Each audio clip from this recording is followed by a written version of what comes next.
اعوذ باللہ من الشیطان الرجیم بسم اللہ الرحمن الرحیم قال رب اشرح لي صدری ویسر لي امری واحلل عقدۃ من لسانی یفقہوا قولی. سامعین السلام علیکم ورحمۃ اللہ وبرکاتہ. انشاءاللہ آج ہم شرک کے متعلق علم حاصل کریں گے. جیسا پچھلے درس میں نے آپ کو بتایا تھا کہ شرک کی شروعات سے دیکھیں ہم کہ کہاں سے شروعات ہوئی تھی. تو جیسے آپ کو یاد ہوگا شرک کی شروعات کہاں سے ہوئی تھی؟ قوم نوح سے یعنی آدم علیہ السلام کے بعد جو نبی مبعوث کیے گئے وہ نوح علیہ السلام تھے. تو آدم علیہ السلام اور نوح علیہ السلام کے بیچ میں کتنی صدی کا عرصہ گزرا تھا؟ 10 صدی کا، یعنی 100 صدی کہتے ہیں 100 سال کو. تو ایسی 10 صدی کا عرصہ گزرا تھا. اس کے بعد قوم نوح آئی. قوم نوح نے شرک کی شروعات کی. اچھا، یہ قوم نوح انہوں نے شرک کی شروعات کیسے کی کہ انہوں نے اپنے نیک صالح لوگ، اس زمانے کے جو نیک اور صالح لوگ تھے، وہ مشہور ہے تاریخ میں یہ بات کہ 5 لوگ تھے. ان کا نام کیا کیا تھا؟ پہلا نام جو حدیث میں صحیح بخاری کی حدیث میں آئے یہ نام ودع، دوسرا سعا، تیسرا یغوث، چوتھا یعوق اور 5واں نصر. یہ ان لوگوں کے وہ بزرگوں کے نام تھے، صالح لوگوں کے. تو ان صالح لوگوں کے انتقال کر جانے کے بعد، یعنی یہ حافظ ابن قیم رحمہ اللہ علیہ فرماتے ہیں کہ جب قوم نوح کے 5 بزرگ مر گئے تو لوگوں نے کیا کیا؟ انہیں دفن کر کے ان کی قبروں کی مجاورت اختیار کر لی. پھر ان کی تصویریں بنا ڈالی. کیا کیا انہوں نے؟ حافظ ابن قیم لکھتے ہیں رحمہ اللہ علیہ لکھتے ہیں کہ یہ 5 بزرگوں کے انتقال کے بعد انہوں نے کیا کیا؟ ان کو دفن کر کے ان کی مجاورت اختیار کر لی. پھر ان کی تصویریں بنا لی، تصویر بنا کے رکھ دیے، اور پھر کچھ وقت گزرنے کے بعد ان کی عبادت شروع کر دی. یعنی ڈائریکٹ انہیں ان کی، یعنی ان 5 نیک لوگوں کی، 5 صالح لوگوں کی انہوں نے ڈائریکٹ پہلے بت نہیں بنائے، بلکہ پہلے کیا کیے؟ ان کی خبروں کو پہلے پختہ کیا، پھر اس کے بعد ان کی تصویریں بنائی. پھر ہر شخص نے یہ کیا محبت میں، ان کی محبت میں، ان کی تعظیم میں. وہ لوگ یہ کہتے تھے کہ اگر ہم ان کی تصویریں بنا کر رکھ لیتے ہیں تو انہیں دیکھ کر ہمارے عبادت میں شوق، رغبت پیدا ہوگا اور مزید اضافہ ہو جائے گا. چنانچہ وہ لوگ کیا کرتے تھے؟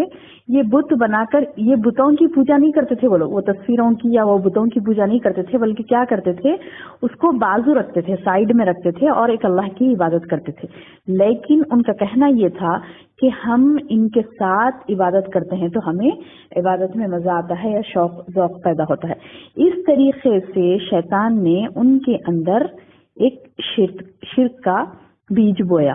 اور اس کے بعد کیا ہوا؟ آہستہ آہستہ جب ان کی ذریت آگے بڑھی تو یہ مورتیاں گھر گھر میں بیٹھ گئی. یہ 5 صالح لوگوں کی مورتیاں، ہر گھر میں لوگ ان مورتیوں کے ساتھ اللہ کی عبادت کرتے.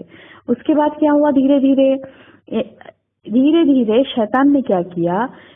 ابلیس نے ان کی ذریت کو، یعنی ان کے اور آل اولاد کو یہ بتایا کہ یہ جو بت ہیں یہی اصل معبود ہیں، انہی کی عبادت تمہارے آبا و اجداد کیا کرتے تھے. تو پھر انہوں نے کیا کیا؟ ان معبودوں کی عبادت شروع کر دی.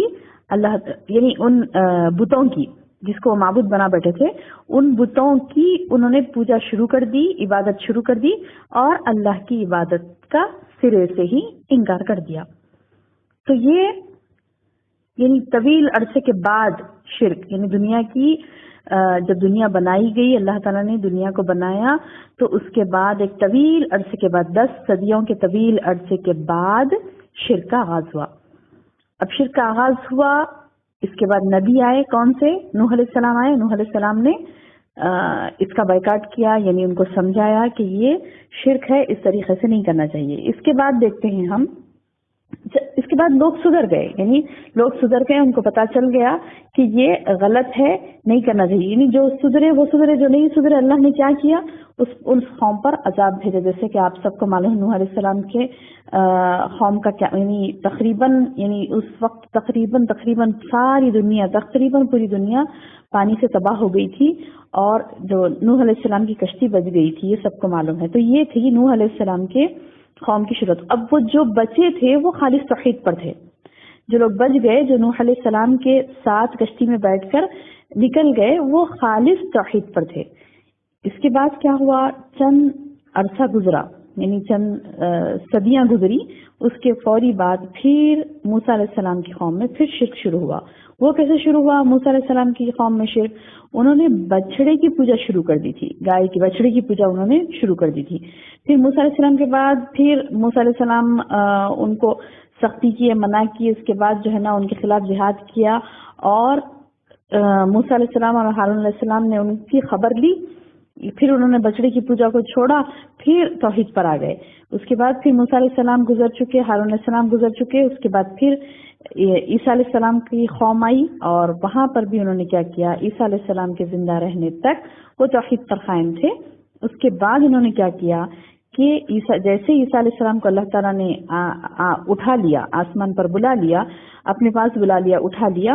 اور ایک بات کا عقیدہ ہمیں ہونا چاہیے کہ عیسیٰ علیہ السلام کا قتل نہیں ہوا دنیا میں، ان کو موت نہیں آئی، بلکہ ان کو اللہ نے اٹھا لیا اپنے پاس. جیسے اللہ تعالیٰ نے خود قرآن میں کہا وما قتلوہ وما صلبوہ، نہ ان کو صلیب پر چڑھایا گیا، نہ وہ قتل کیے گئے، بلکہ اللہ تعالیٰ نے ان کو آسمانوں پر بلا لیا. اللہ تعالیٰ نے جب ان کو آسمانوں پر بلا لیا تو ان کی قوم کے چند لوگوں نے ان کی عبادت شروع کر دی. اللہ کی بھی عبادت کرتے اور عیسیٰ علیہ السلام کی بھی کرتے. پھر ہوتے ہوتے یعنی ایک ایسی بھی صدی آئی، ایک ایسا بھی دور آیا کہ لوگ عیسیٰ علیہ السلام کو ہی خدا بنا بیٹھے، نعوذ باللہ. تو یہ پھر عیسیٰ علیہ السلام کے بعد جو تاریخ آتی ہے، تاریخ میں جو آتا ہے، عیسیٰ علیہ السلام کے بعد محمد صلی اللہ علیہ وسلم کی بعثت ہوئی. یعنی اہل عرب میں بھی شرک تھا. اہل عرب میں کیسے شرک تھا کہ کیسے شروعات ہوئی اہل عرب میں کہ عمرو بن لوہی. اہل عرب تو الحمدللہ ابراہیم علیہ السلام کی تعلیمات، اسماعیل علیہ السلام کی تعلیمات سے وہ لوگ توحید پر قائم تھے.